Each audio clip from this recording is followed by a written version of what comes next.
اعوذ باللہ من الشیطان الرجیم بسم اللہ الرحمن الرحیم الف لام را کتاب انزلناہ الیک، یہ کتاب ہے جس کو ہم نے آپ کی طرف نازل کیا، لتخرج الناس من الظلمات الی النور، تاکہ اے نبی آپ لوگوں کو اندھیروں سے روشنی کی طرف لے آئیں۔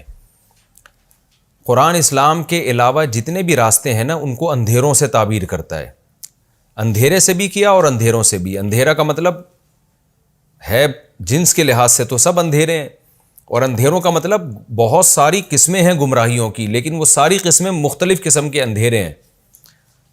تو اسلام کے علاوہ جتنے بھی راستے ہیں نا اللہ کی نظر میں سب اندھیرے ہی اندھیرے ہیں، جن میں انسان کو منزل کا پتہ نہیں ہوتا، اگلے قدم کا پتہ نہیں ہوتا۔ تو اس قرآن کی اللہ نے صفت بیان کی ہے کہ یہ قرآن آپ کو اندھیروں سے روشنی کی طرف لے کر آئے گا، حلال و حرام کا علم دے گا، آپ کو صحیح اور غلط کا پتہ چلے گا اس سے، ایسے اور نیچر کا پتہ چلے گا اس سے۔ بِإِذْنِ رَبِّهِمْ، اپنے رب کے حکم سے آپ ان کو اندھیروں سے نکالیں روشنی کی طرف، اور وہ روشنی کیا ہے؟ اِلَىٰ صِرَاطِ الْعَزِیز، اس ذات کا راستہ ہے جو زبردست، غالب، الحمید اور قابل تعریف ہے۔ یعنی بتا دیا کہ جس روشنی کی طرف ہم تمہیں لا رہے ہیں اس کا ایک فائدہ تو یہ کہ وہ روشن راستہ ہے، یعنی دلائل کی دنیا میں روشن ہے، تم پورے کانفیڈنس کے ساتھ اس پر چلو گے، تمہیں اپنے غلط ہونے کا احساس نہیں ہوگا۔ جبکہ اندھیروں میں انسان چلتا ہے تو وہ کانفیڈنٹ نہیں ہوتا، اس کو پتہ نہیں ہوتا کہ میں صحیح چل رہا ہوں کہ غلط چل رہا ہوں۔ تو پہلا راستہ تو، پہلی فضیلت تو اس کی یہ ہے۔ دوسری یہ کہ وہ راستہ ہے بھی اس بادشاہ کا راستہ جو پاورفل بھی ہے، عزیز کا معنی ہر چیز پر غالب بھی ہے اور قابل تعریف بھی ہے، ساری اچھی صفات اس میں، ہر عیب سے وہ پاک ہے۔ تو اب آپ سوچیں کہ ایسی ذات کا راستہ، یعنی اس کا بتایا ہوا راستہ کتنا زبردست راستہ ہوگا، جب آپ اس پہ چلیں گے تو وہ عزیز اور غالب بادشاہ آپ کو کتنا نوازے گا اس راستے پہ۔ تو یہ دوسرا فائدہ ہے اس راستے پہ چلنے کا۔ اس کے علاوہ جو راستے ہیں وہ جن لوگوں نے متعین کیے ہیں وہ غیر مسلم ہیں، وہ فطرت کے خلاف آپ کو چلائیں گے، نہ وہ عزیز ہیں نہ وہ حمید ہیں۔ اللہ الذی، وہ عزیز اور حمید ذات کون ہے؟ وہ اللہ ہے، الذی لہ ما فی السماوات و ما فی الارض، وہ اللہ وہ ذات ہے جس کے لیے آسمانوں میں جو کچھ ہے اور زمین میں جو کچھ ہے وہ سب اسی کا ہے، یعنی کامل بادشاہ ہے۔ وَوَيْلٌ لِّلْكَافِرِينَ مِنْ عَذَابٍ شَدِيدٍ، اور جو کافر لوگ ہیں جو اس اللہ کے راستے کو راستہ نہیں مانتے، ان کے لیے بہت سخت عذاب ہے، تباہی ہے، بربادی ہے۔ کس چیز سے؟ سخت عذاب سے۔ ان کافروں کا جرم کیا ہے جی؟ اللہ فرماتے ہیں الذین یستحبون الحیات الدنیا علی الآخرہ، یہ وہ لوگ ہیں جو دنیاوی زندگی کو آخرت پر ترجیح دیتے ہیں۔ آپ کو جتنے بھی دنیا میں غیر مسلم نظر آئیں گے، تمام غیر مسلموں میں چاہے ان کا کسی بھی مذہب سے تعلق ہو، یہ جرم سب میں کامن نظر آئے گا کہ ایک دنیا تو فنا ہونے والی ہے، جس کے ہم دیکھ رہے ہیں کہ 60-70 سال سے زیادہ زندگی نہیں ہوتی، اور جب انسان سوچنا شروع کرتا ہے تو آدھی زندگی تو ویسے ہی گزر چکی ہوتی ہے۔ تو اس زندگی کو مسافر خانہ نہیں سمجھتے، اس کو سب کچھ بنا کے رکھ لیا ہے، اسی ترقی کو ترقی سمجھ بیٹھے ہیں۔ تو کتنا بڑا جرم ہے۔ فرمایا الذین یستحبون الحیات الدنیا علی الآخرہ، ان کا جرم یہ تھا کہ یہ دنیاوی زندگی کو آخرت پر ترجیح دیتے ہیں۔ ویصدون عن سبیل اللہ، اور پھر اللہ کے راستے سے لوگوں کو روکتے بھی ہیں۔ جو دنیا کو مسافر خانہ سمجھتا ہے، آخرت کو اصل سمجھتا ہے، تو یہ اس کو غلط سمجھتے ہیں، اس کو اس راستے سے روکتے ہیں۔ کیسے روکتے ہیں؟ وَيَبْغُونَهَا عِوَجًا، اللہ کا جو صحیح راستہ ہے، جو روشن راستہ ہے، اس میں عیب تلاش کرتے ہیں۔ خود گمراہیوں میں ڈوبے ہوئے ہیں، پتہ ہی نہیں صحیح اور غلط کی ڈیفینیشن ہی نہیں پتہ ہے، ایکسپلین ہی نہیں کر سکتے صحیح کیا ہے غلط کیا ہے۔ آج تک آپ جتنے بھی لبرل لوگ ہیں نا، ان سے پوچھیں کہ صحیح کی ڈیفینیشن کیا ہے، غلط کی ڈیفینیشن کیا ہے، قیامت آ جائے گی یہ ڈیفائن نہیں کر سکتے۔ جب صحیح اور غلط کو ایکسپلین ہی نہیں کر سکتے تو پھر چلیں گے کیسے اس پر؟ تبھی تو آپ دیکھیں نا کیسے الٹے الٹے قوانین بن رہے ہیں ان ملکوں میں۔ تو اللہ فرماتے ہیں جبکہ جو سیدھا راستہ ہے اس میں عیب تلاش کرتے ہیں، جیسے نبی صلی اللہ علیہ وسلم پر کے بارے میں آج غیر مسلم اعتراض کرتے ہیں کہ کم عمر سے نکاح کیوں کیا، اور جو جہاد کے بارے میں، اور حالانکہ وہ اعتراض بنتے نہیں ہیں لیکن تلاش کر کر کے نا اپنا اتنا بڑا عیب کہ صحیح اور غلط کا راستہ، شراب کو حلال کر دیا، زنا کو حلال کر دیا، والدین کو اولڈ ہاؤس میں جمع کرانے کو حلال کر دیا، خود اتنی بڑی بڑی مسٹیک کر کے بیٹھے ہوئے ہیں، لیکن اسلام کا جو سچا راستہ ہے اس میں عیب تلاش کرتے ہیں۔ اولئک فی ضلال بعید، اللہ فرماتے ہیں یہ لوگ بہت دور کی گمراہی میں پڑے ہوئے ہیں، یعنی حق سے بہت دور ہیں یہ لوگ۔ وما ارسلنا من رسول الا بلسان قومه ليبين لهم. رہا مسئلہ یہ کہ محمد صلی اللہ علیہ وسلم فرشتہ بن کے نازل کیوں نہیں ہوئے، بشر بن کے کیوں نازل ہوئے؟ ہم کیسے ایک پیغمبر پر ایمان لے آئیں جو عربی بول رہا ہے؟ آج بھی بہت سے غیر مسلم یہ اعتراض کرتے ہیں کہ قرآن عربی میں کیوں آیا؟ بھائی یہ کیا بات ہے؟ تو سوال یہ ہے کہ بھئی کسی بھی زبان میں آتا تو پھر آپ یہ اعتراض کرتے کہ اس زبان میں کیوں آیا؟ تو کوئی نہ کوئی زبان تو اللہ نے دینی تھی نا. تو اللہ اولین مخاطب پیغمبر کی جو قوم ہوتی ہے اس قوم کی زبان دے کے بھیجتے ہیں تاکہ جو پہلی دفعہ جن سے خطاب ہو رہا ہے وہ تو سمجھے نا بات کو پورے طریقے سے، پھر ان کے ذریعے سے پوری دنیا سمجھے گی. تو اس لیے اللہ نے فرمایا وما ارسلنا من رسول، ہم نے کوئی پیغمبر نہیں بھیجا الا بلسان قومہ، مگر اس قوم کی زبان دے کر، لیبین لہم، تاکہ وہ اپنی بات کو صحیح طرح سے ایکسپلین کر دیں. فیضل اللہ من یشاء، اللہ کی طرف سے یہ حجت تمام ہو جاتی ہے. قوم یہ نہیں کہہ سکتی کہ ہمیں پیغمبر کی زبان ہی سمجھ میں نہیں آ رہی. پھر اس کے بعد اللہ جس کو چاہتے ہیں گمراہ کر دیتے ہیں اور جس کو چاہتے ہیں یہدی من یشاء، ہدایت دے دیتے ہیں. تو جس کے دل میں انابت ہوتی ہے اس کو ہدایت دے دیتے ہیں، جس کے دل میں گمراہی ہوتی ہے اس کو گمراہ کر دیتے ہیں. وَهُوَ العزیز، وہ زبردست غالب ہے، جو چاہتا ہے کرتا ہے، الحکیم، اور حکمت والا ہے. یعنی اپنے اختیارات کا ایسا استعمال نہیں کرتا جو حکمت سے خالی ہوں کہ خام خواہ میں جس کو ہدایت دینی تھی اس کو گمراہی دے دی، جس کو گمراہ کرنا تھا اس کو ہدایت دے دی. ایسا نہیں کرتا وہ، بلکہ حکمت سے چلتا ہے. آگے اللہ تعالیٰ فرماتے ہیں وَلَقَدْ أَرْسَلْنَا مُوسَىٰ بِآيَاتِنَا، ہم نے موسیٰ کو بھی اپنی نشانیاں دے کر بھیجا. جیسے ہم نے یہ قرآن نازل کیا اور اللہ نے قرآن کی صفت بیان کی، لِتُخْرِجَ النَّاسَ مِنَ الظُّلُمَاتِ إِلَى النُّورِ، تاکہ اے نبی آپ لوگوں کو گمراہیوں سے روشنی کی طرف لائیں. تو ہم نے موسیٰ کو بھی یہی کام دے کے بھیجا تھا. تمام پیغمبر یہی کام لے کر آئے ہیں. ہم نے موسیٰ کو بھی اپنی نشانیاں دے کے بھیجا اور ان سے کیا کہا کہ آپ اپنی قوم کو اندھیروں سے روشنی کی طرف نکالیں. وَذَكِّرْهُمْ بِأَيَّامِ اللَّهِ، اب اندھیروں سے روشنی کی طرف لانے کے لیے ان کو اللہ کے ایام کی خبر دیں آپ، یعنی پچھلی امتوں کے ساتھ کیا واقعات ہوئے وہ واقعات بھی ان کو سنائیں تاکہ یہ گمراہی کے اندھیروں سے ہدایت کی روشنی کی طرف آئیں. ان فی ذلک لآیات لکل صبار شکور، بے شک اس میں بڑی بڑی نشانیاں ہیں ہر اس شخص کے لیے جو صبر کرتا ہے اور شکر کرتا ہے. کس میں نشانیاں ہیں؟ موسیٰ علیہ السلام کے واقعات میں اور پیغمبروں کے واقعات میں اور قرآن میں. ان سب باتوں میں نشانیاں ہیں صبر کرنے والوں کے لیے. کیا مطلب صبر کرنے والوں کے لیے؟ دیکھیں جو جلد باز ہوتے ہیں نا وہ تو اپنی خواہشات کے غلام ہوتے ہیں، بس میری یہ خواہش پوری ہو جائے، یہ خواہش پوری ہو جائے، ان کو غور و فکر کا موقع ہی نہیں ملتا. لیکن جو صبر کرنے والے لوگ ہیں وہ کہتے ہیں بھائی رک جاؤ، ذرا ٹھہرو، اپنی برائی کے قریب مت جاؤ، پہلے غور و فکر کرو. تو وہ جب غور و فکر کرتے ہیں تو ان کو نشانیاں نظر آتی ہیں، ان کو سیدھا راستہ نظر آتا ہے. تو یہ صبر کرنے والوں کے لیے اور شکر کرنے والوں کے لیے. کیا مطلب؟ اللہ کی نعمتیں استعمال کر رہے ہیں تو وہ پھر غور بھی کرتے ہیں ان نعمتوں میں، پھر وہ اللہ کی کتابوں میں بھی غور کرتے ہیں، کیونکہ ان میں شکر کا جذبہ ہے کہ ہم دیکھیں تو صحیح یہ نعمتیں ہمیں کھلا کون رہا ہے، تو اس کا بھی تو کوئی حکم ہوگا نا. تو جو بے صبرے ہوتے ہیں، ناشکرے ہوتے ہیں، وہ بس کھانے پینے کو اور اپنی خواہشات ہی کو فوکس کرتے ہیں، ان کو اللہ کی کتابوں میں نشانیاں نظر نہیں آتی. وَإِذْ قَالَ مُوسَىٰ لِقَوْمِهِ، اب چونکہ اللہ نے شکر کا تذکرہ کیا نا تو اللہ ہمیں بھی ترغیب دے رہے ہیں کہ شکر ادا کرنا سیکھو، کیونکہ شکر سے نعمتیں بڑھتی ہیں. تو موسیٰ علیہ السلام کا بھی اللہ نے تذکرہ کیا کہ موسیٰ نے بھی اپنی قوم کو یہی سمجھایا تھا. وَإِذْ قَالَ مُوسَىٰ لِقَوْمِهِ، جب اس وقت کو یاد کرو جب موسیٰ نے اپنی قوم سے کہا اذکروا نعمت اللہ علیکم، اللہ کی اس نعمت کو یاد کرو جو اللہ نے تم پر کی ہے. وہ نعمت کیا تھی؟ اذ انجاکم من آل فرعون، جب تمہیں آل فرعون سے اللہ نے نجات دی. یسومونکم سوء العذاب، وہ تمہیں سخت عذاب چکھایا کرتا تھا. وَيُذَبِّحُونَ أَبْنَاءَكُمْ، تمہارے بیٹوں کو ذبح کر دیا کرتا تھا. وَيَسْتَحْيُونَ نِسَاءَكُمْ، تمہاری عورتوں کو زندہ رکھتا تھا. یا تو دونوں کو قتل کر دیتا نا، عورت کو زندہ رکھنا تاکہ اس سے پھر کسی قوم کی عورتوں کو کوئی ظالم لوگ غلام بنائیں، لونڈیاں بنائیں اور ان کو اپنے خواہشات میں استعمال کریں، تو اس قوم کے لیے یہ بڑی ذلت ہوتی ہے. تو اس قوم کی خواہش ہوتی ہے اگر ہمیں قتل کیا جا رہا ہے تو پھر ہماری عورتوں کو لونڈیاں نہ بنایا جائے. تو لیکن یہ بڑی ذلت کی بات ہوتی ہے کہ مردوں کو قتل کر دیں اور ان کی عورتوں پہ قبضہ کر لیں. تو اللہ فرماتے ہیں یہ بڑی ذلت تھی. وفی ذالکم بلاء من ربکم عظیم, تمہارے رب کی طرف سے یہ بہت بڑی آزمائش تھی تمہارے اوپر.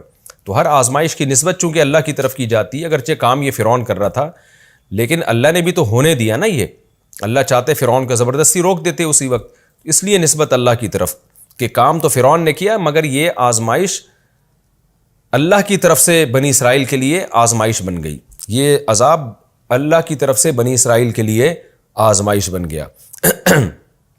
تو موسیٰ علیہ السلام نے کیا فرمایا کہ اللہ نے تمہیں اس آزمائش سے بچایا تو تم اس کا شکر ادا کرو.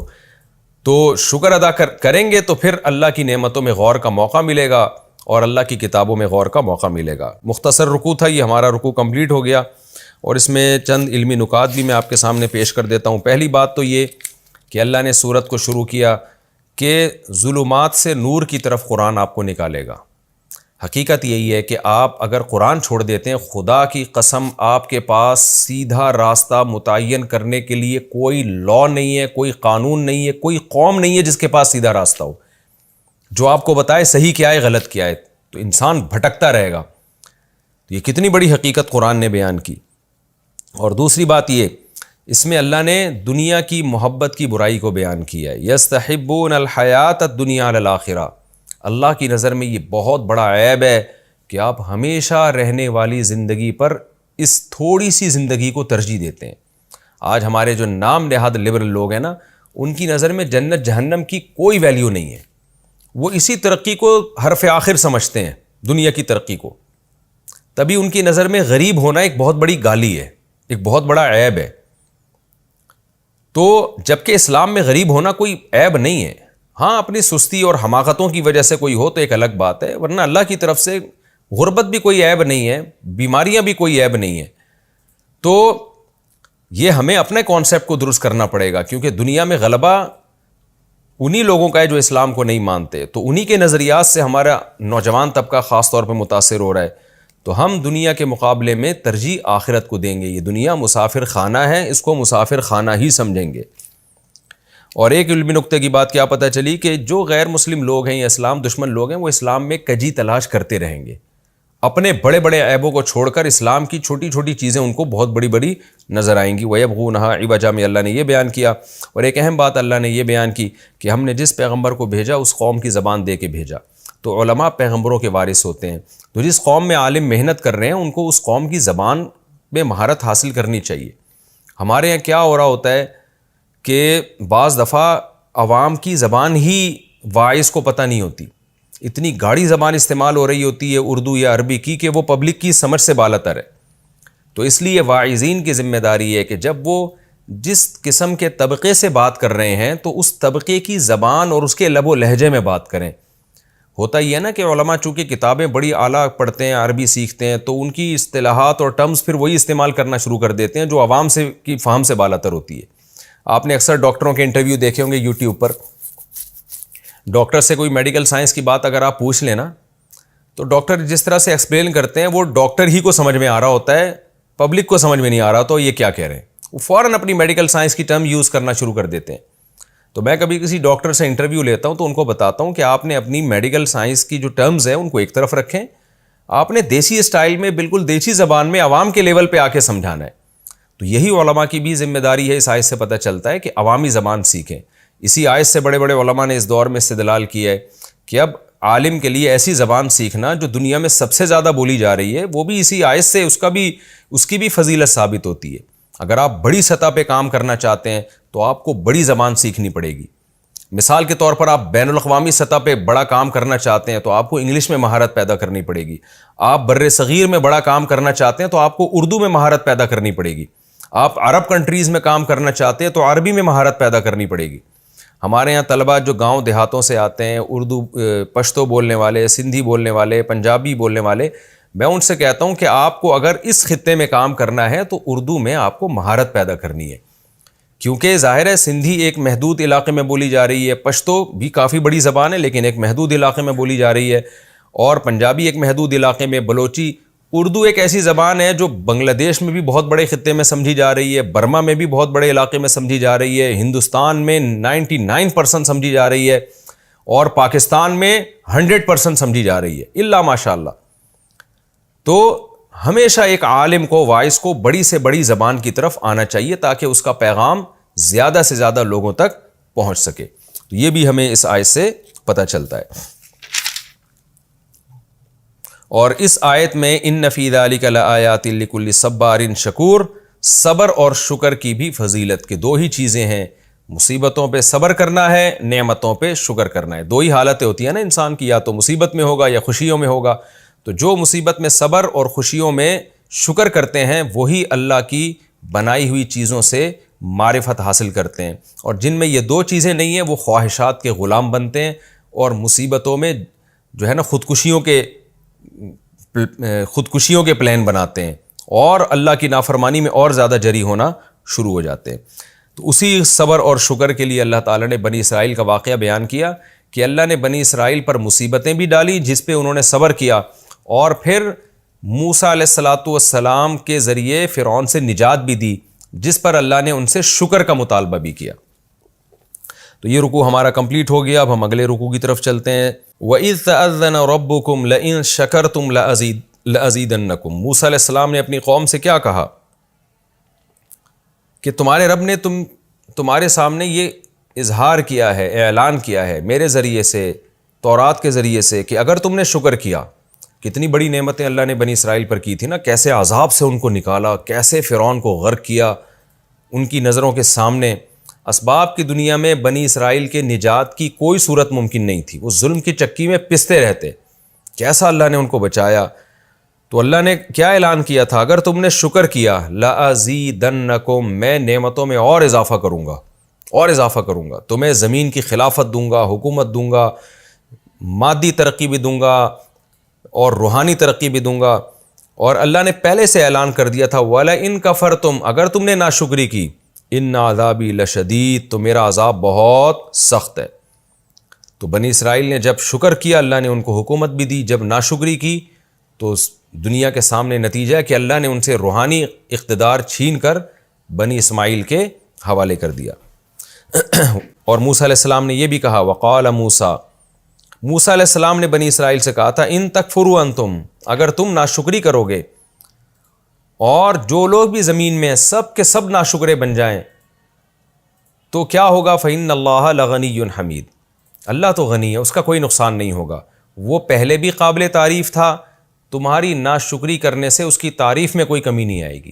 کیا مطلب، میں جو تمہیں شکر کا حکم دے رہا ہوں یہ تمہارے فائدے کے لیے دے رہا ہوں، اللہ کے فائدے کے لیے نہیں دے رہا. تو جس چیز میں انسان کا اپنا فائدہ ہوتا ہے اس پہ تو بڑا حریص ہوتا ہے وہ.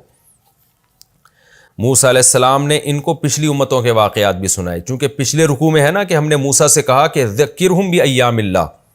ایام اللہ قرآن کی اصطلاح میں پچھلی امتوں کے واقعات کو کہتے ہیں. تو موسیٰ علیہ السلام نے پچھلی امتوں کے واقعات بھی سنائے تھے، اور کیا کہا تھا، الم یاتکم نبأ الذین من قبلکم، اے بنی اسرائیل کیا تمہارے پاس پچھلی قوموں کی خبریں نہیں آئی ہیں، قوم نوح وعاد وثمود، قوم نوح اور قوم عاد اور قوم سمود، والذین من بعدہم، اور ان کے بعد بھی بہت ساری قومیں آئیں، لا یعلمہم الا اللہ، جن کو نہیں جانتا مگر اللہ. پوری تفصیل اللہ کے پاس ہے، لیکن سب میں ایک چیز مشترک تھی، وہ کیا، جاءتہم رسلہم بالبینات، ان کے پیغمبر ان کے پاس واضح دلائل کے ساتھ آئے. فردوا ایدیہم فی افواہہم، بجائے پیغمبروں کی بات سننے کے کہ چلو ایمان نہ لے کر آتے لیکن سنتے تو رہتے نا، پیغمبروں کی بات سننے سے ہی انکار کر دیا اور اپنے ہاتھوں کو پیغمبروں کے چہروں پہ رکھ کے ان کے منہ کو بند کرنے کی کوشش کرتے تھے کہ ہم نے آپ کی بات سننی نہیں ہے. وقالو، اور کیا کہتے تھے، انا کفرنا بما ارسلتم بہ، ہم اس دعوت کا انکار کرتے ہیں جس کے ذریعے آپ کو بھیجا گیا ہے، جس کو دے کے آپ کو بھیجا گیا ہے، ہم نہیں مانتے اس کو. وَإِنَّا لَفِي شَكٍّ مِّمَّا تَدْعُونَنَا إِلَيْهِ مُرِيبٍ، اور جس دعوت کی طرف آپ ہمیں بلا رہے ہیں ہم اس سے شک میں پڑے ہوئے ہیں، ہمیں اس کا یقین ہی نہیں ہے. قالت رسلہم، پیغمبروں نے کیسا پیارا جواب دیا کہ تم ہماری مخالفت میں خدا کا انکار کر رہے ہو، ہم ایک خدا کی بات کر رہے ہیں، تم ان بتوں کو پوج رہے ہو. تو ہماری مخالفت میں، ہماری دشمنی میں کر کیا رہے ہو، نتیجہ کیا نکل رہا ہے. اس کی مثال ایسے ہے جیسے ایک آدمی آئے اور آپ سے کہے کہ تم اپنے باپ کی اطاعت کیا کرو، اپنی ماں کی خدمت کیا کرو، آپ دشمنی میں آ کے اپنے ماں باپ کو برا بھلا کہنا شروع کر دیں، تو وہ شخص جواب میں کیا کہے گا کہ یار تو میری دشمنی میں اپنے ماں باپ کے حقوق ضائع کر رہا ہے، یعنی میں تجھے اپنی طرف تھوڑی بلا رہا ہوں، میں تو تجھے تیرے ہی تو ماں باپ ہے نا، ان کے تجھی پر تو احسانات ہیں۔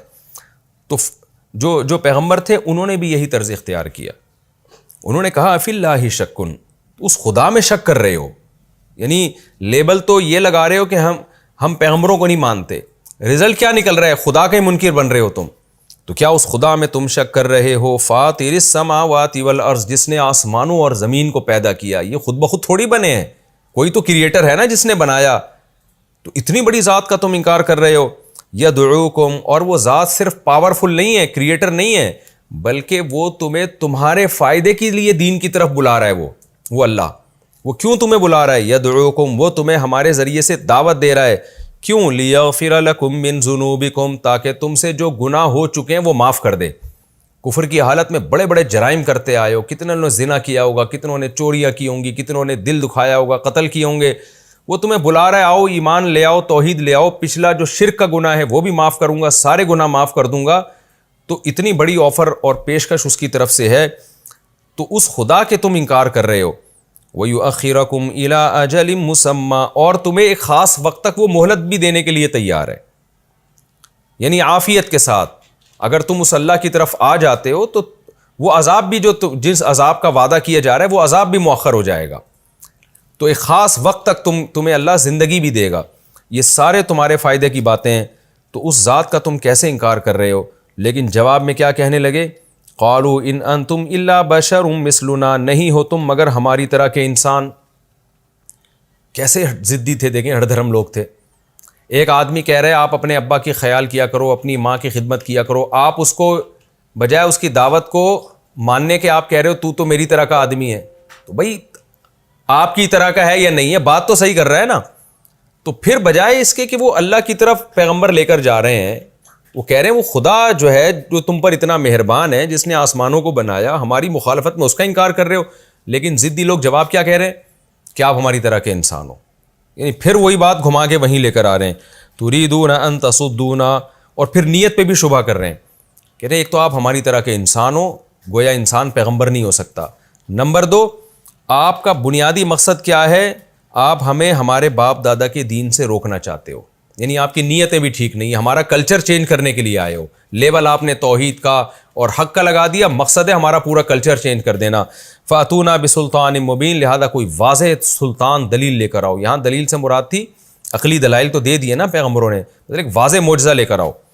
قالت لہم رسلہم، پیغمبروں نے جواب میں کہا ان نحن الا بشر مثلکم، واقعی نہیں ہے ہم مگر تمہاری طرح کے انسان، ہم نے کب دعویٰ کیا کہ ہم کوئی فرشتے یا نور کی بنی ہوئی مخلوق ہیں؟ ہم تمہاری طرح کے انسان ہی ہیں، دعوت کو دیکھو ہم کیا دعوت دے رہے ہیں تمہیں، بات کو دیکھو۔ وَلَكِنَّ اللَّهَ يَمُنُّ عَلَىٰ مَن يَشَاءُ مِنْ عِبَادِهِ، لیکن اللہ اپنے بندوں میں جس پر چاہتا ہے احسان کر دیتا ہے، یعنی اس کو پیغمبر بنا دیتا ہے۔ تو اللہ نے اپنی مرضی سے ہمیں انسان ہونے کے باوجود پیغمبر بنا دیا، تو اس میں کون سی اچھمبے کی بات ہے؟ رہا یہ کہ واضح معجزہ لے کر آؤ، تو بھائی ہم خدا تھوڑی ہے، ہم تو بشر ہیں، انسان ہیں، ہم تھوڑی کوئی خوارق عادت کے طور پہ کوئی کام کر سکتے ہیں۔ وما کان لنا، ہمارے بس میں نہیں ہے، ان ناتیکم بسلطان، کہ ہم تمہارے پاس کوئی واضح معجزہ لے کر آ جائیں، الا باذن اللہ، مگر اللہ کے حکم سے، اللہ چاہے گا تو کوئی معجزہ بھی دکھا دے گا۔ وعلی اللہ فلیتوکل المؤمنون، اور جو تم جس قسم کی باتیں کر رہے ہو اس پہ جو ہمیں تکلیف ہو رہی ہے، تو اس کے بارے میں ہم یہ کہتے ہیں کہ ایمان والے کو اللہ ہی پر اعتماد کرنا چاہیے، تو ہم بھی اللہ ہی پر توکل کر رہے ہیں کہ وہ ہمیں تمہارے شر سے بچائے گا۔ پھر اپنے آپ کو پیغمبر موٹیویٹ کرتے تھے، دیکھیں انسان کو جیسے ضرورت ہے کوئی دوسرا اس کو موٹیویٹ کرے نا، حوصلہ افزائی کرے، بعض دفعہ انسان خود بھی اپنی حوصلہ افزائی کرتا ہے، تو یہ پیغمبروں کو اتنی مخالفت ہوتی تھی کہ پھر یہ خود اپنی حوصلہ افزائی کرتے تھے، اور کیسے اپنے آپ کو یعنی موٹیویٹ کرتے تھے، برانگیختہ کرتے تھے صبر پر، کیسے؟ وما لنا الا نتوکل علی اللہ، تو ہمیں کیا ہو گیا کہ ہم اللہ پر توکل نہ کریں، وقد ہدانا سبولنا، اور اس نے ہمیں ہمارے راستے دکھا دیے، ہمارے راستے کا مطلب وہ راستے جو ہمارے فائدے کے ہیں، جن طریقوں پہ چل کے ہم دنیا اور آخرت میں کامیابیاں حاصل کر سکتے ہیں، تو اس نے وہ سارے راستے ہمیں بتا دیے۔ یعنی اس سے مراد ہے شریعت کے بہت سارے احکام کہ ان پر چل کر ہم، اصل جو صراط مستقیم ہے وہ تو ایک ہی ہے نا، تو اس کو ایک بھی کہا جاتا ہے، متعدد بھی، احکام کے لحاظ سے وہ متعدد ہے، بہت سارے شریعت کے احکام ہیں، لیکن اس لحاظ سے وہ ایک ہے کہ اللہ کی رضا کا راستہ.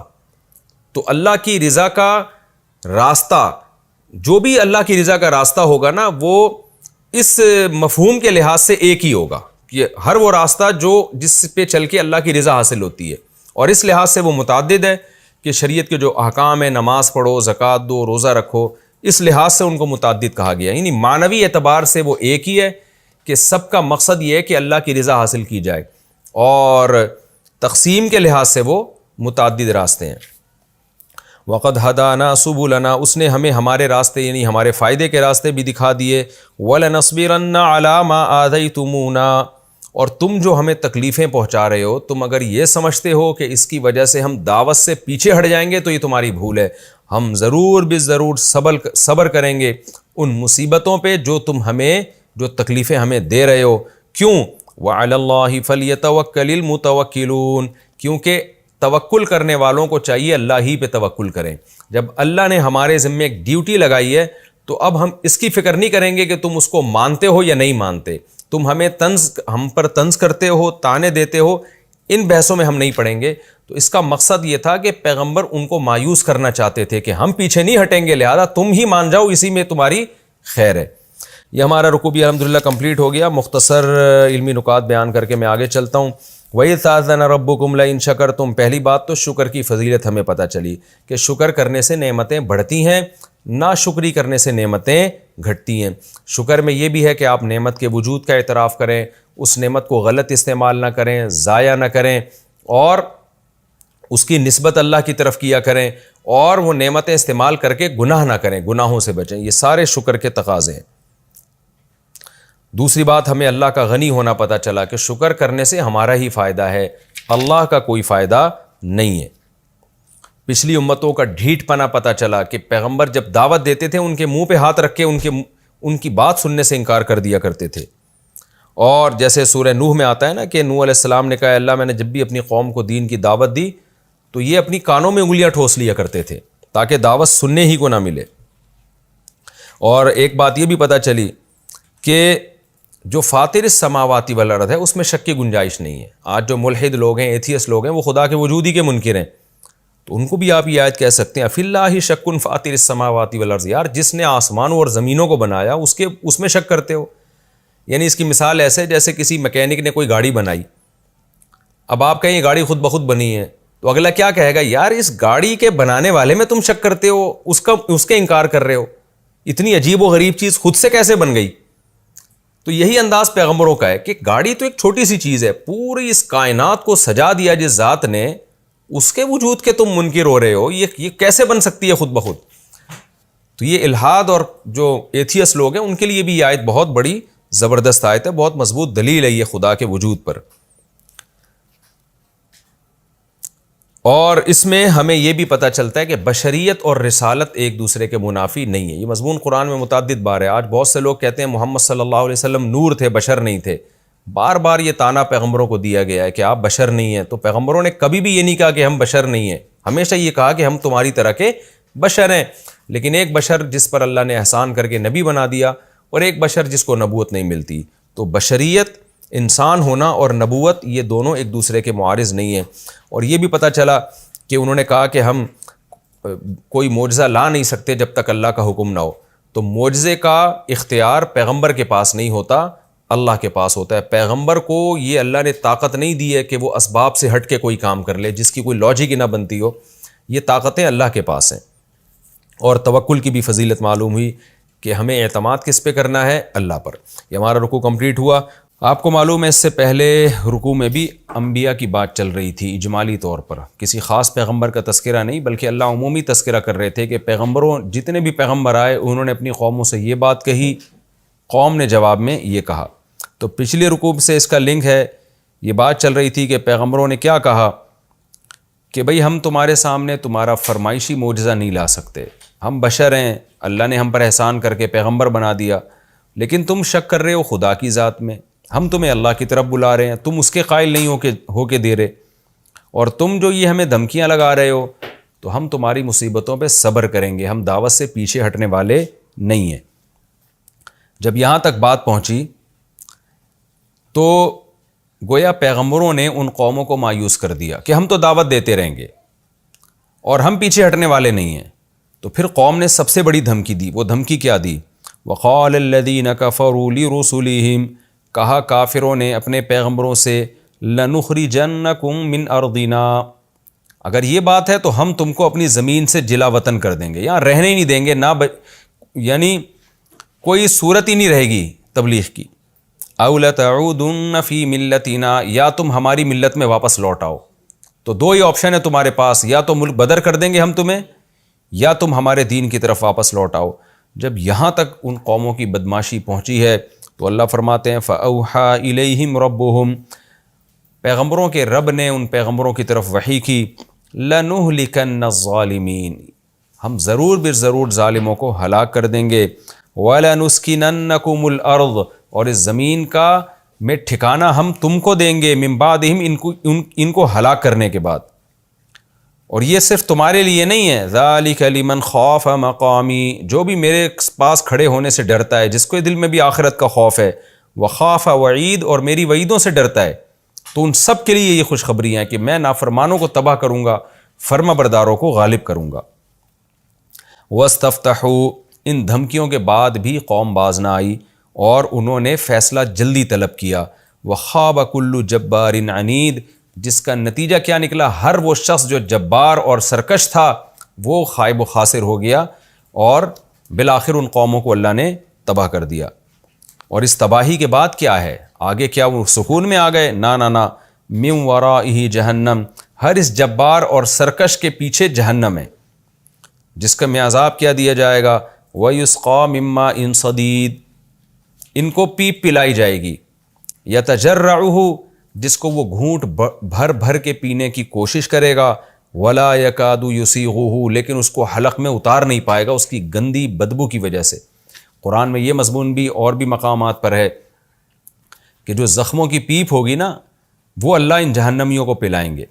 تین قسم کے مشروبات کا ذکر ہے قرآن میں، ایک زقوم، یعنی معقولات کا، ایک زقوم جو انتہائی کڑوا درخت ہوگا، اور ایک کھولتا ہوا پانی جس سے حدیث میں آتا ہے کہ نیچے کا ہونٹ سوج کے نیچے تک پہنچ جائے گا، ناف تک، اتنا کھولتا ہوا پانی ہوگا، اور ایک جہنمیوں کی پیپ ہوگی۔ اللہ تعالی ہمیں اس عذاب سے محفوظ رکھیں۔ وَيَأْتِيهِ الْمَوْتُ مِنْ كُلِّ مَكَانٍ، اور چاروں طرف سے موت اس کو گھیرے گی۔ جب آپ کسی کو بہت زیادہ عذاب میں ڈالتے ہیں تو وہ ظاہرہ مرنے لگتا ہے نا، اس کو یہ ہونے لگتا ہے میں مر جاؤں گا، تو موت چاروں طرف سے آئے گی، اتنی سخت تکلیف ہوگی، وما ہوا بمیت، لیکن وہ مرے گا نہیں، کیونکہ مر گیا تو پھر تو ختم نا، یعنی اس کو تکلیف کا احساس ختم ہو جائے گا۔ ومن ورائہ عذاب غلیظ، اور اس کے بعد اس سے بھی بڑا عذاب ہوگا، یعنی یہ جو پیپ پلائی جائے گی اور کھولتا ہوا پانی پلایا جائے گا، تو اس کے بعد یہ نہیں ہے کہ وہ راحت میں آ جائیں گے، بلکہ اس سے بھی بڑا عذاب۔ وہ کیا ہے؟ آگ کا عذاب۔ قرآن سے یہ پتہ چلتا ہے کہ جہنمیوں کو یہ عذاب کے بعد بھی، اس عذاب کے بعد پھر آگ میں ڈالا جائے گا۔ تو اللہ تعالی ہمیں اس عذاب سے محفوظ رکھیں۔ مثل الذین کفروا بربہم، اب سوال پیدا ہوتا ہے کہ اللہ جو لوگ ایمان نہیں لے کر آتے، شرک کرتے ہیں، ان کو ایسی وعیدیں سنا رہا ہے کہ ایسی آگ میں ڈالا جائے گا ان کو، اور یہ سب کچھ پلایا جائے گا ان کو، تو آخر ان کے کچھ اچھے اعمال بھی تو ہیں نا، تو ان اچھے اعمال کا کیا بدلہ ملے گا؟ تو اللہ نے اچھے اعمال کی مثال دی۔ اللہ نے فرمایا ان کے اعمال کی مثال راکھ کے ڈھیر کی طرح ہے، جو دیکھنے میں بڑے نظر آتے۔ راکھ جو ہے نا، جلی ہوئی چیز جو جل جل کے راکھ بن گئی ہو، تو اس کا آپ کوئی پہاڑ ہو یا کوئی ٹیلا ہو، کوئی بڑی کوانٹٹی میں وہ راکھ جمع ہوئی ہو، تو دیکھنے میں کیا لگے گا؟ بھئی بہت بڑا پہاڑ ہے، بہت بڑی ڈھیری ہے، لیکن ویٹ اس کا کچھ بھی نہیں ہوگا، آپ ایک پھونک ماریں گے اڑ جائے گی۔ تو اللہ فرماتے ہیں کافر جو خدا پہ ایمان نہیں رکھتا، وہ کتنے ہی اچھے عمل کر رہا ہے، اس کے عمل کوانٹٹی کے لحاظ سے تمہیں بہت بڑا لگے گا، لیکن کوالٹی کے لحاظ سے اس کا اللہ کی نظر میں کوئی ویٹ نہیں ہے۔ جیسے ایک آدمی اپنے باپ کی نہ مانتا ہو، اس کا انکار کرتا ہو، محلے والوں کی خدمت کر رہا ہے، تو محلے والوں کی نظر میں تو اس کا عمل بڑا ہے، لیکن باپ کی نظر میں اس کی کوئی ویلیو نہیں ہے۔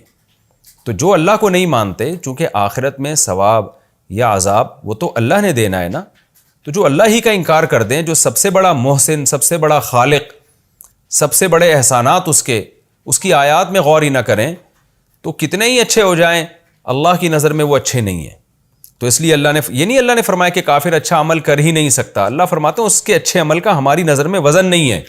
تو راکھ کا ڈھیر دیکھنے میں بڑا لگے گا, لیکن تیز طوفانی ہوا جب چلے گی تو اس کو تو ہلکی سی ہوا اڑانے کے لیے کافی ہے, تیز ہوائیں اس کا کیا حشر کریں گی, کچھ بھی باقی نہیں بچے گا. تو ایسے ہی قیامت کے دن جب کافر اپنے عمل کے وزن کو دیکھے گا نا, تو وہ اس کو یہ احساس ہوگا کہ میرا عمل دیکھنے میں بہت بڑا تھا, لیکن آخرت کی طوفانی ہوا نے اس عمل کے ڈھیر کو ایک دفعہ میں ختم کر دیا ہے. تو کوئی قدر نہیں اللہ کے ہاں اس عمل کی. تو یہ ایک تشبیہ ہے, مثال ہے, ورنہ اتنی بات قرآن و سنت سے بہرحال ثابت ہے کہ کافر اگر نیک عمل کرتا ہے تو اس کے عمل کا آخرت میں بدلہ تو بالکل نہیں ملے گا, لیکن یعنی بدلے کا مطلب جنت کی صورت میں. لیکن اتنی بات ضرور ہے کہ جو کافر بد عمل تھا اس کو عذاب زیادہ ہوگا, جو اچھا عمل کر کے گیا اس کو عذاب بہرحال دوسروں سے کم ہوگا. تو اتنی بات ضرور ہے. تو اللہ نے جو کہا نا کہ بالکل بے وزن کوئی اوقات نہیں ہے, وہ ثواب کے اعتبار سے, یعنی اچھے عمل کا جو انعام کی صورت میں بدلہ ملتا ہے جنت کی صورت میں, اس کے لحاظ سے وہ عمل اس کا زیرو ہے. ہاں یہ بات ضرور ہے کہ کافر اگر اچھے عمل کرے گا, انسانیت کی خدمت کرے گا, سخاوت کرے گا, جیسے حضرت ابو طالب نے نبی صلی اللہ علیہ وسلم کی بہت زیادہ خدمت کی, تو اس خدمت کا ان کو آخرت میں جنت کی صورت میں تو بدلہ نہیں ملے گا, لیکن صحیح احادیث سے یہ بات ثابت ہے کہ ان کو عذاب دوسرے کافروں کی نسبت کم ہوگا. اور ظاہر ہے اللہ کے انصاف کا تقاضا بھی یہی ہے کہ ایک جہنم وہ ہے جس میں ابو جہل ہوگا اور جس میں فرعون ہوگا, تو عام کافر اس جیسا برا تو نہیں ہوتا نا, وہ تو ظاہر ہے اس لیول کی انہوں نے بدماشیاں یا برائیاں نہیں کی ہوتی ہیں. تو اس لیے جہنم کے میں بھی درجات میں فرق ہوگا قیامت کے دن. اللہ فرماتے ہیں لا یقدرون مما کسبوا علی شیء, جو اعمال انہوں نے کیے ہوں گے ان میں سے کسی عمل پر بھی قدرت نہیں ہوگی. عمل کا مطلب عمل کا بدلہ, کیونکہ آخرت میں جو ہمیں عمل ملے گا وہ بدلے کی صورت میں ملے گا. تو اللہ کہتے ہیں اپنے عمل پر ان کو قدرت ہی نہیں ہوگی, عمل ان کے ضائع ہو چکے ہوں گے, تو وہ اس کا بدلہ نہیں ملے گا ان کو. ذالک هو الضلال البعید, اللہ فرماتے ہیں یہ بہت بڑی گمراہی ہے, کہ یعنی حق سے بہت دور ہے یہ گمراہی, کہ جس میں اتنی بڑی گمراہی ہے کہ آپ کے سارے اعمال برباد ہو رہے ہیں. تو کتنی بڑی گمراہی ہے, ایسے کفر اتنی بڑی گمراہی ہے, شرک اتنی بڑی گمراہی ہے کہ اس کے ہوتے ہوئے آپ کے سارے اعمال ضائع ہو رہے ہیں. الم تر ان اللہ خلق السماوات والارض بالحق, اب کفر اتنا بڑا جرم کیوں ہے؟ اللہ کہتے ہیں تم انکار کس کا کر رہے ہو؟ اس خدا کا. تو کیا دیکھتے نہیں ہو کہ اس اللہ نے آسمانوں اور زمینوں کو حق کے ساتھ پیدا کیا؟ کیا مطلب؟ کافروں کی بہت ساری قسمیں ہیں, کچھ اللہ کے منکر ہیں, کچھ اللہ کے ساتھ شریک کرتے ہیں, کچھ آخرت کے منکر ہیں. تو اللہ کہتے ہیں یہ تم کیسے انکار کر رہے ہو؟ یہ کائنات تمہیں یہ بھی بتا رہی ہے کہ خدا ہے, یہ کائنات تمہیں یہ بھی بتا رہی ہے کہ وہ اکیلا ہے, اور یہی کائنات تمہیں یہ بھی بتا رہی ہے کہ اس خدا نے اتنی بڑی کائنات کو بیکار پیدا نہیں کیا. اگر موت کے بعد دوبارہ زندگی نہیں ہے, انسان کی آزمائش نہیں ہے, تو پھر اس کائنات کو پیدا کرنے کا مقصد کیا ہے؟ تو اس کا مطلب تو محض اللہ نے انٹرٹینمنٹ کے لیے ایک چیز کو پیدا کیا ہے. تو ایسا نہیں ہے. تو اے مخاطب, کیا تو یہ جانتا نہیں ہے کہ اللہ نے اس آسمانوں اور زمینوں کو حق کے ساتھ پیدا کیا ہے, کسی حکمت سے پیدا کیا ہے, اور اس کو تم پر قدرت اتنی ہے. دیکھیں, دو وجہ سے ہمیں اللہ کی مان کے چلنا ہے. نمبر ایک, ہم حساب و کتاب کے لیے پیدا ہوئے ہیں, اپنی منمانی زندگی گزارنے کے لیے نہیں. دوسرا یہ کہ اللہ کو ہم پر قدرت بہت ہے, ہم اس کی نافرمانی کریں گے بچ کے نہیں جا سکتے. تو اگلی آیت میں اس کا تذکرہ ہے, ان یشاء یذھبکم, اگر وہ چاہے تو تم سب کو لے جائے یعنی مار دے, ویأتی بخلق جدید, اور ایک نئی مخلوق پیدا کر لے. جیسے اس نے انسان کو پیدا کیا اپنی قدرت سے, تو اس کو ختم کر کے دوسری مخلوق بھی پیدا کر سکتا ہے. تو تم کیوں خدا کی نافرمانی اور بغاوت پہ تلے ہوئے ہو؟ رہا یہ مسئلہ کہ اللہ ایسا کیسے کرے گا, یہ دوبارہ سے نئی مخلوق کیسے پیدا ہوگی؟ وما ذلک علی اللہ بعزیز, اللہ فرماتے یہ کام اللہ کے لیے کوئی مشکل نہیں ہے.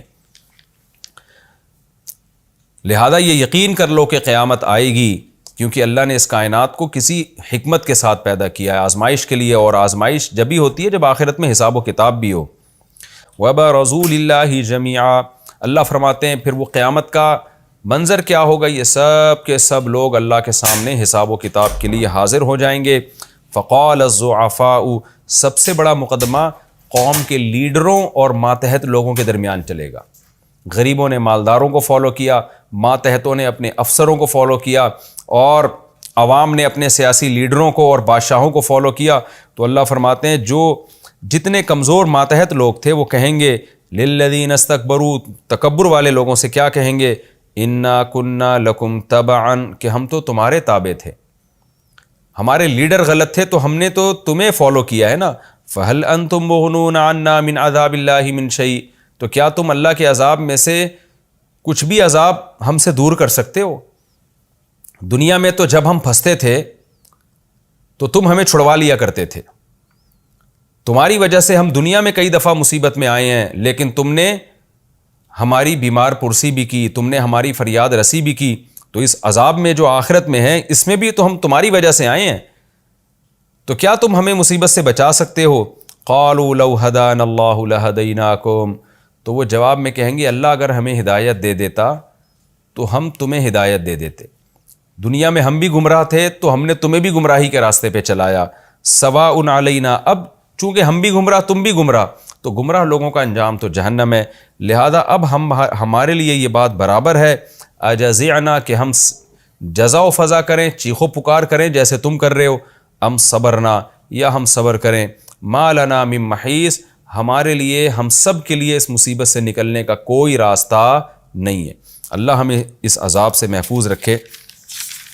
آپ کو پتہ ہے کہ پچھلے رکوع میں یہ چل رہا تھا کہ کمزور لوگ اپنے لیڈروں سے کہیں گے کہ ہم سے آپ اللہ کے عذاب کو دور کر دیں، وہ کہیں گے کہ بھائی ہم خود گمراہ تھے، ہم نے تمہیں بھی گمراہ کیا، تو ہم تو خود اپنے آپ سے عذاب کو دور نہیں کر سکتے، تم سے کیسے دور کریں گے؟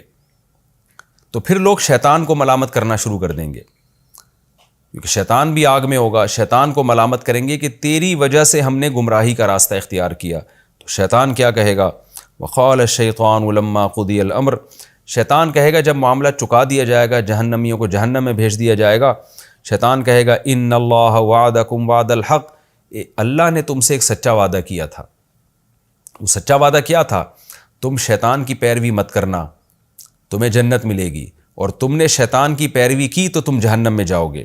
تو وہ وعدہ آج تم نے اپنی آنکھوں سے دیکھ لیا، وہ اللہ کا وعدہ سچا تھا۔ وَوَعَدتُكُمْ، اور میں نے بھی تم سے وعدے کیے تھے، فَأَخْلَفْتُكُمْ، میں نے ان وعدوں کی تم سے خلاف ورزی کی۔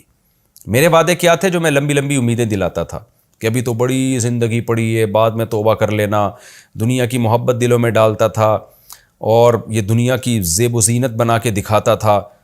تو وہ جو میرے وعدے تھے نا، ان وسوسوں کو وعدوں سے تعبیر کیا جا رہا ہے کیونکہ وہ شیطان کی طرف سے آتے ہیں، تو وہ سارے میں نے ان میں خلاف ورزی کی ہے، وہ سارے وعدے جھوٹے نکلے، تو میں نے جھوٹ بولا تھا ان وعدوں میں تم سے۔ اب رہا مسئلہ یہ کہ بھائی جب تو نے ہم سے جھوٹ بولا تھا، لوگ شیطان کو کہیں گے تو نے جھوٹ بولا تھا اور تو نے ہم سے جھوٹے وعدے کیے تھے، جھوٹی امیدیں دلائی تھیں، تو مجرم تو ہے نا اصل میں۔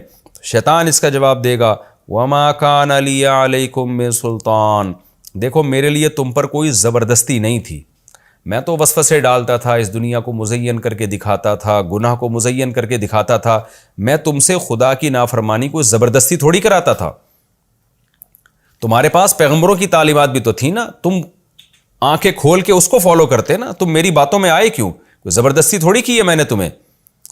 اس کی مثال ایسے جیسے آپ کو ایک ڈاکٹر نے بتایا کہ یہ سیرپ آپ کی صحت کے لیے مفید ہے، اور ایسی لفنگے قسم کے لوگ آ کے بتا رہے ہیں کہ نہیں نہیں یہ پینا، یہ نہیں پینا، یہ تو زہر ہے، تو آپ جو اس فیلڈ کا ماہر ہے اس کی بات مان نہیں رہے، اور ادھر ادھر جو فضول قسم کے لوگ آپ کے دماغ میں وسوسے ڈال رہے ہیں ان کو فالو کر رہے ہو۔ تو جب آپ بڑی بیماری میں مبتلا ہوگے تو آپ ان فضول لوگوں سے کہتے ہو کہ تم نے مجھے کہا تھا کہ یہ مت پیو، تو آپ وہ کیا کہیں گے؟ ابے وہ کہیں گے کہ بھائی تجھے پتہ نہیں ہے کہ جب ایک ڈاکٹر تجھے کہہ رہا ہے تو ڈاکٹر کی بات پر تو ہماری بات کو ترجیح کیوں دے رہا تھا؟ یعنی تو خود بے وقوف ہے۔ یہ تو کامن سینس کی بات ہے کہ جو جس فیلڈ کا ماہر ہوتا ہے اس کی بات کو فالو کیا جاتا ہے۔ شیطان بھی یہ کہے گا کہ ٹھیک ہے میں نے تمہیں گمراہ کرنے کی کوشش کی، لیکن تم خدا کی اور پیغمبروں کی باتوں پر میرے وسوسوں کو کیوں ترجیح دیتے تھے؟ ایک طرف خدا ہے، پیغمبر ہیں، آسمانی کتابیں ہیں، ان کی تعلیمات کتنی پیاری ہیں، وہ تمہیں کیا کہہ رہی ہیں، اور میرے وسوسوں میں آ کے تم میری باتوں کو فالو کر رہے ہو، تو میں نے کوئی زبردستی تھوڑی کی ہے تم پر۔ میرا کام صرف یہ تھا الا ان دعوتکم، میں نے تمہیں بلایا گناہ کے راستوں کی طرف، فاستجبتم لی، تم نے میری دعوت پر لبیک کہہ دیا، اپنے اختیار سے کیا یہ تم نے یہ کام، فلا تلومونی، پس تم مجھے ملامت مت کرو، ولوموا انفسکم، تم اپنے آپ کو ملامت کرو، ما انا بمصرخکم، میں نہ تمہاری فریاد رسی کر سکتا ہوں، وما انتم بمصرخی، اور نہ تم مجھے اس عذاب سے بچا سکتے ہو جس عذاب میں مبتلا ہوں۔ کتنی صاف باتیں اللہ نے ہمیں مستقبل کی کھول کھول کے بیان کر دی ہیں۔ حقیقت تو یہ ہے کہ میں جب ان آیات پہ درس دیتا ہوں تو مجھے خود زیادہ ڈر لگ رہا ہوتا ہے کہ اس سے زیادہ کلیریفیکیشن کیا ہو سکتی ہے۔ اللہ نے فیوچر کا سب بتا دیا کہ یہ سب ہونے والا ہے مستقبل میں۔ آج اللہ نے ہمیں عمل کا موقع دیا ہے، اگر ہم ان آیتوں سے غافل ہو کر اب بھی بدعملی میں لگیں تو آپ بتائیں اللہ کی حجت ہم پر کیسی تمام ہوگی۔ اللہ کہے گا کہ تمہارے سامنے سب باتیں میں پہلے کر چکا تھا۔ تو اس لیے اللہ سے دعا مانگنی چاہیے، نیک اعمال کی، برائیوں سے بچنے کی، اور ہمت کرنی چاہیے تاکہ ہم برائیوں سے بچیں اور سیدھا راستہ اختیار کریں تاکہ آخرت میں ہمیں شرمندگی نہ ہو۔ پھر شیطان بالکل برات کا اعلان کرتے ہوئے کہے گا انی کفرت بما اشرکتمونی من قبل، تم نے جو مجھے شریک کیا تھا نا اللہ کے ساتھ، میں تو اس کا بھی انکار کرتا ہوں۔ کیا مطلب؟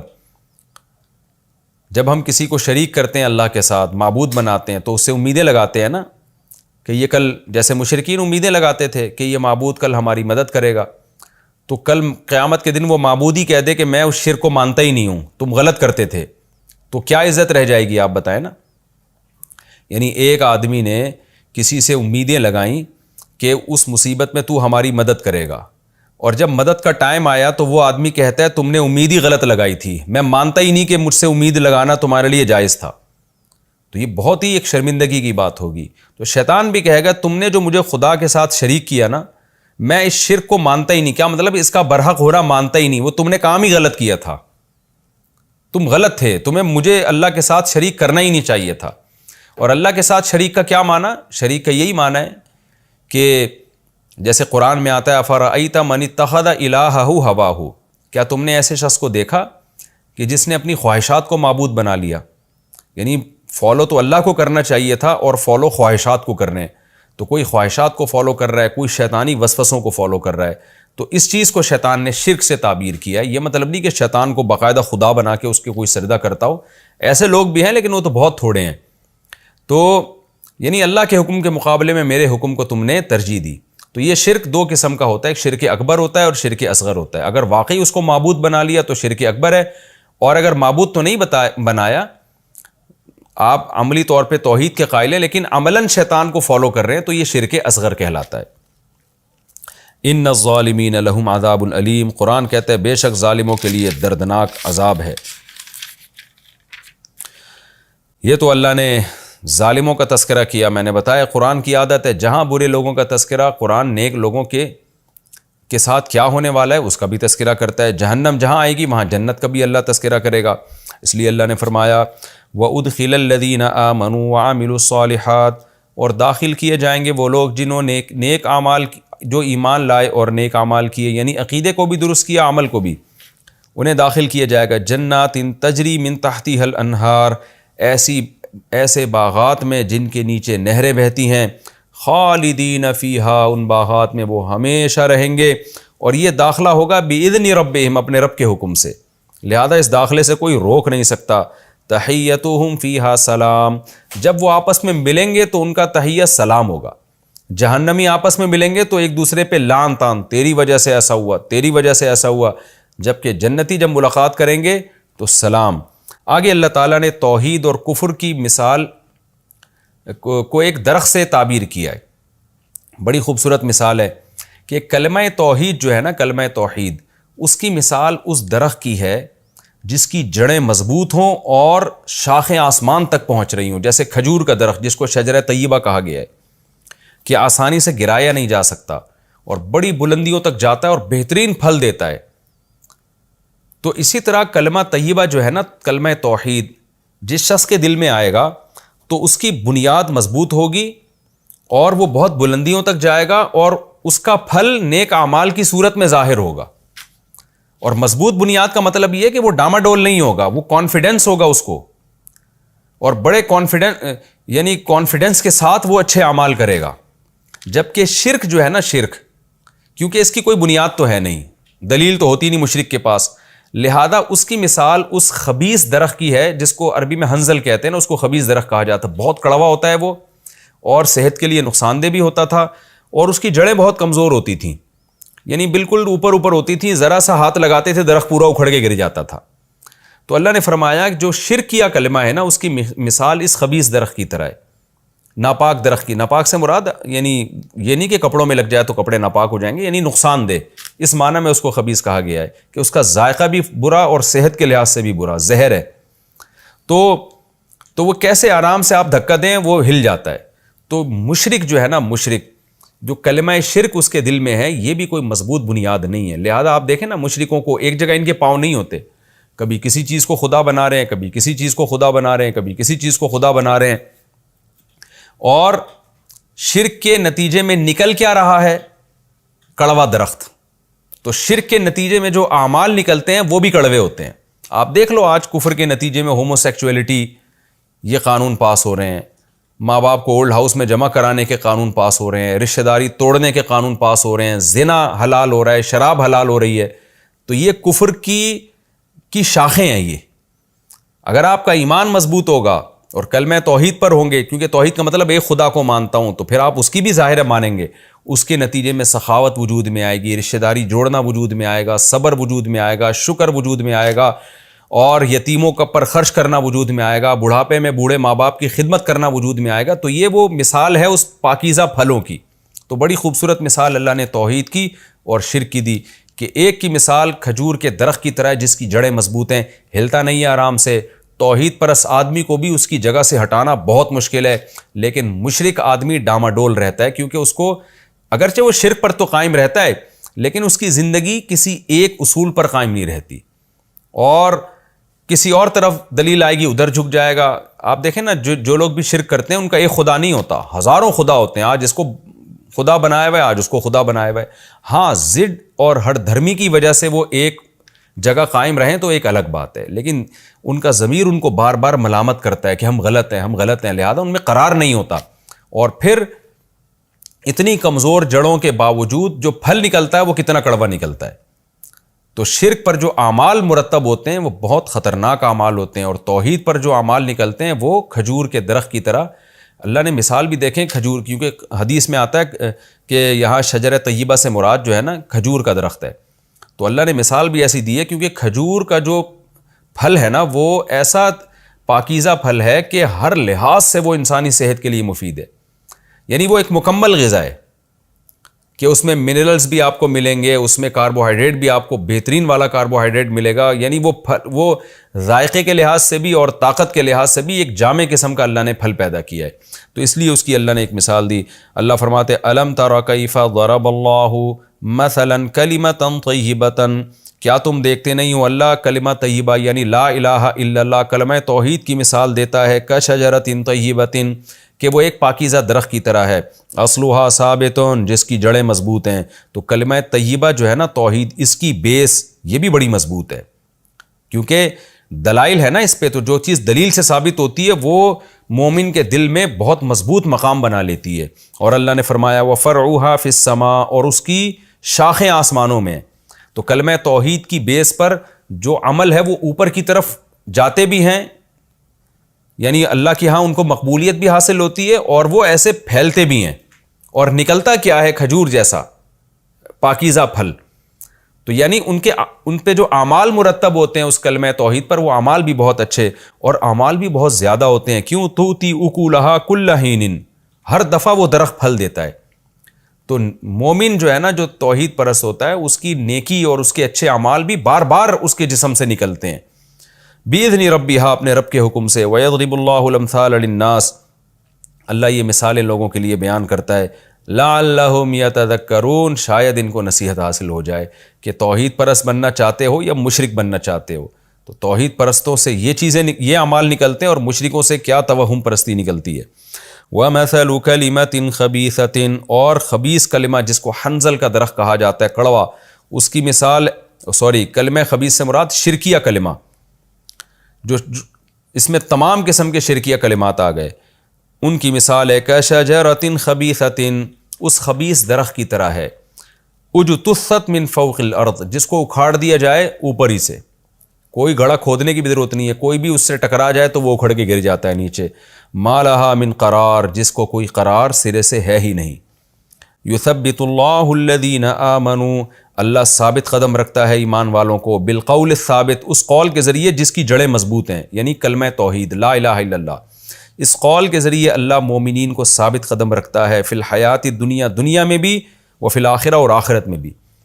کیا مطلب؟ دنیا میں بھی وہ ڈگمگاتے نہیں ہیں، وہ کانفیڈنٹلی بہت سارے کام کرتے ہیں، صحیح کام کرتے ہیں، تو یہ ان کو جو موٹیویشن ملتی ہے یہ توحید کی وجہ سے، کیونکہ ان کے سامنے ایک معبود ہے، اسی کو راضی کرنا ہے، تو اچھے کام کرتے چلے جاتے ہیں، کیونکہ ایک خدا جب ہوتا ہے نا اور ایک مالک ہو تو آپ اچھے کام کنٹینیو کرتے چلے جاؤ گے، بھائی اسی کو خوش کرنا ہے، تو جو وہ کہتا جا رہا ہے آپ کرتے چلے جاؤ، ہزاروں خدا تو آپ کو کیا پتا یہ کیا چاہتا ہے اور وہ کیا چاہتا ہے۔ تو اللہ دنیا میں بھی ثابت قدم رکھتے ہیں اور آخرت میں بھی۔ کیا مطلب؟ آخرت میں جب عذاب دیکھ کے لوگوں کے قدم ڈگمگائیں گے تو توحید پرست لوگوں کو اللہ اس عذاب سے محفوظ رکھے گا۔ اور حدیث میں اس کی تفسیر جو آئی ہے احادیث میں، وہ یہ کہ اللہ کلمہ توحید والوں کو قبر میں بھی ثابت قدم رکھتا ہے، منکر نکیر کے سوال جواب کے لیے، وہاں بھی ان کو صحیح جواب دینے کی توفیق ملتی ہے، میدان حشر میں بھی ان کو صحیح جواب دینے کی توفیق ملے گی۔ وَيُضِلُّ اللَّهُ الظَّالِمِينَ، اور اللہ ظالموں کو گمراہ کرتا ہے۔ ظالم سے مراد مشرک لوگ، وہ گمراہ ہو جاتے ہیں۔ وہ گمراہ کا مطلب روزانہ ان کی گمراہی میں اضافہ ہوتا چلا جاتا ہے۔ آپ دیکھ لیں آج دنیا میں یہ قرآن کی آیتیں بالکل ایک واضح ثبوت ہیں جو دنیا کے حالات ہیں۔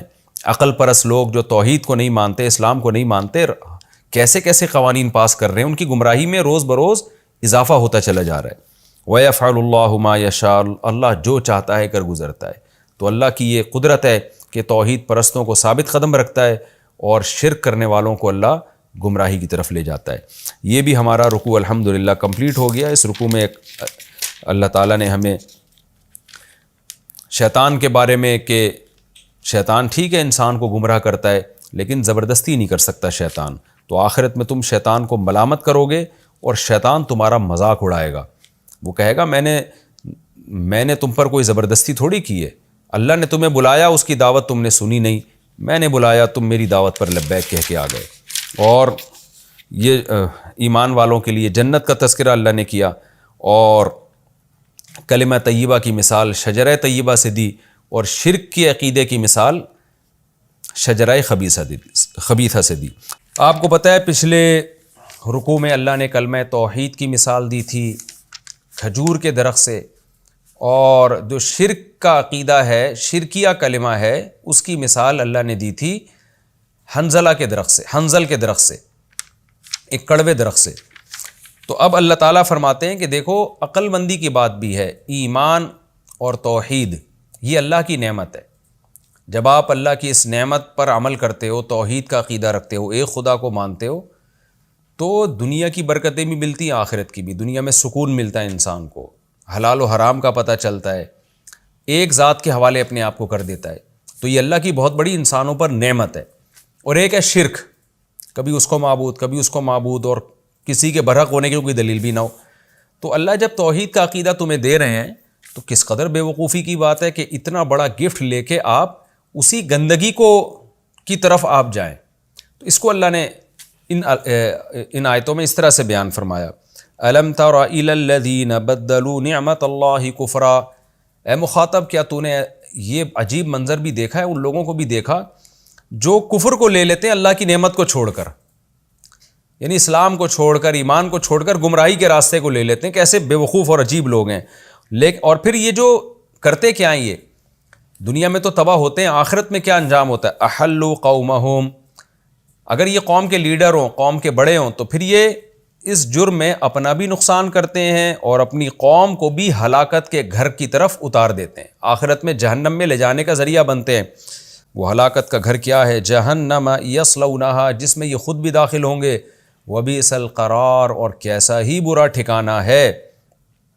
تو اللہ اب اس کی آگے تفصیل بیان کر رہے ہیں کہ وہ جو نعمت دے کے کفر خریدا، وہ نعمت کیا ہے جس کو انہوں نے دے دیا اور کفر لے لیا۔ وَجَعَلُوا لِلَّهِ أَنْدَادًا، انہوں نے اللہ کے لیے شریک ٹھہرا لیے، لِيُضِلُّوا عَنْ سَبِيلِهِ، یہ شریک ٹھہرانے کا یہ فائدہ نہیں ہوا کہ وہ جو جھوٹے معبود ہیں ان کی فریاد رسی کرتے، مشکلوں میں ان کی مدد کرتے، نہ نہ نہ نہ نہ، ان سے کیا نقصان ہوا؟ ان بتوں نے، ان جھوٹے معبودوں نے ان کو اللہ کے راستے سے ہٹا دیا، ان کی محبت میں خدا کو چھوڑ بیٹھے یہ لوگ۔ قل، اے نبی ان سے کہہ دیجئے، تمتعوا، تم ٹھیک ہے دنیا کے مزے اڑاؤ۔ مزے کس لحاظ سے؟ کہ یہ سب کچھ تم اس لیے کر رہے ہو تاکہ تمہاری رشتہ داریاں نہ ٹوٹیں اور تاکہ تمہارا کلچر خراب نہ ہو، تو اس لحاظ سے ان کو مزے کہا گیا ہے۔ جیسے کہ ابراہیم علیہ السلام نے کہا تھا نا کہ تم جو شرک کرتے ہو، مودۃ بینکم فی الحیات الدنیا، آپس کی رشتہ داری میں ایک دوسرے کو خوش کرنے کے لیے، کیونکہ کوئی مذہب چھوڑے گا تو رشتہ دار ناراض ہو جائیں گے، تو ابراہیم علیہ السلام نے کہا تھا یہی رشتہ دار قیامت میں ایک دوسرے کے دشمن ہوں گے۔ تو اس لحاظ سے اس کو مزے اڑانے سے تعبیر کیا گیا کہ ٹھیک ہے اپنے کلچر کو فالو کرو، جو مزے اڑا سکتے ہو اڑاؤ، فَإِنَّ مَصِيرَكُمْ إِلَى النَّارِ، آنا تم نے جہنم میں آگ ہی کی طرف ہے۔ اللہ ہم سب کو شرک کی لعنت سے بچائے۔